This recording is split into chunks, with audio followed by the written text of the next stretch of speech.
Okay, hello and welcome back. WordPress SEO, this is the Yoast plugin. If you're using a different SEO plugin, the settings will be similar, but Yoast is the one I get on well with. It's well received and it seems to work quite well. Right, this is the default that it gives. If you wanted to go back to the default for any reason, you'd click the Reset Default Settings button, but you're probably not going to do that. I've allowed tracking of anonymous data. I'm happy enough with the guy that does the plugin. I haven't donated, but you can do. He's quite happy, obviously, if you do. By default, it leaves the advanced part of the meta box. Whatever, again, defaults are good. If you're on Google Webmaster Tools or Bing Webmaster Tools, or you've got an Alexa identification ID, put the data in there. What the Alexa identification ID does, if you want your website crawled by Alexa and have rankings and stuff on it, then you need an ID, and you can either upload a file to your website or just fill in that box. So you put your IDs in those as appropriate. Titles and meta descriptions. I tend to tick force title rewrites, even though it says you don't necessarily need to do that. What that does is if you use a separate title on Yoast, which I suggest you do, it'll just make sure that happens. The meta settings, no index subpages of archives, go for that. Use the meta keywords tool, no. Use the no ADP, no.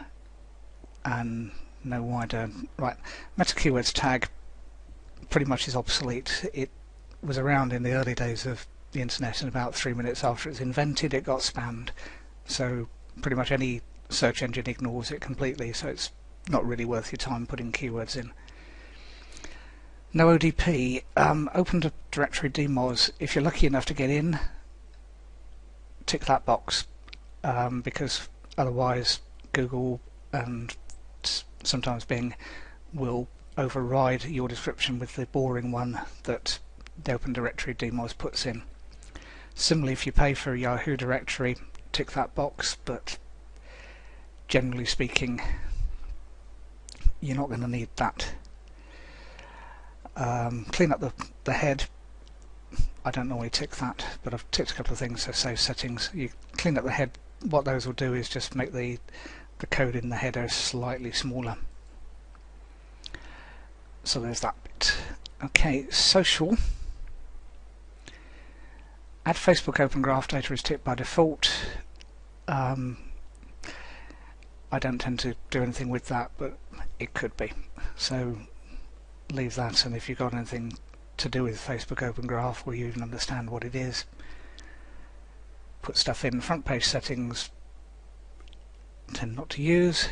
Twitter, if you want to add that, tick it, and if you want your username, put that in there, which will be your Twitter name without the @ sign.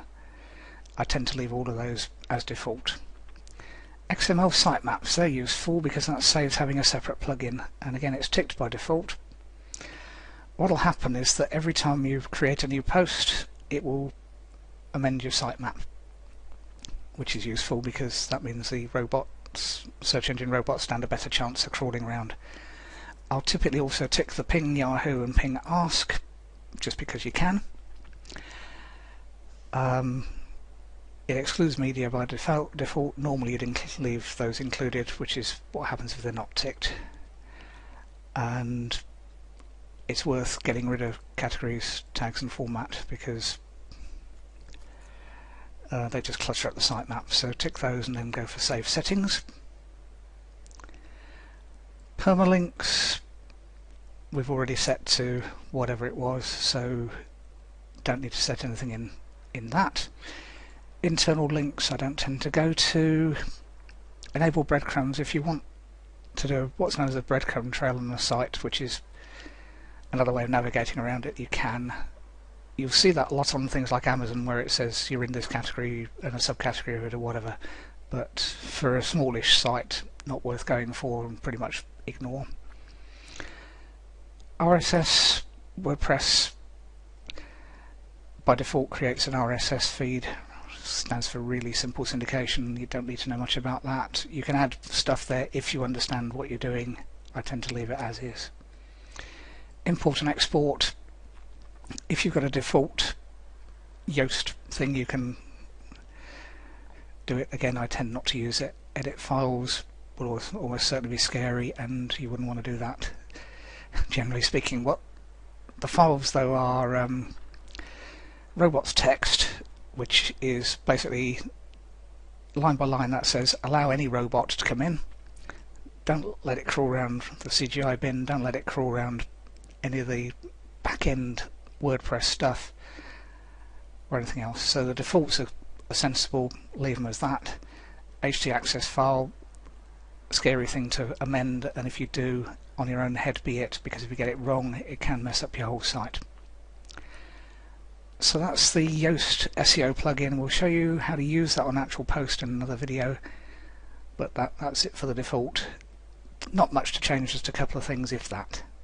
So, and then that makes your site ready to be search engine optimized. It just puts all the ducks in the right row to be used. So a couple more plugins to talk about, which we'll do in the next video.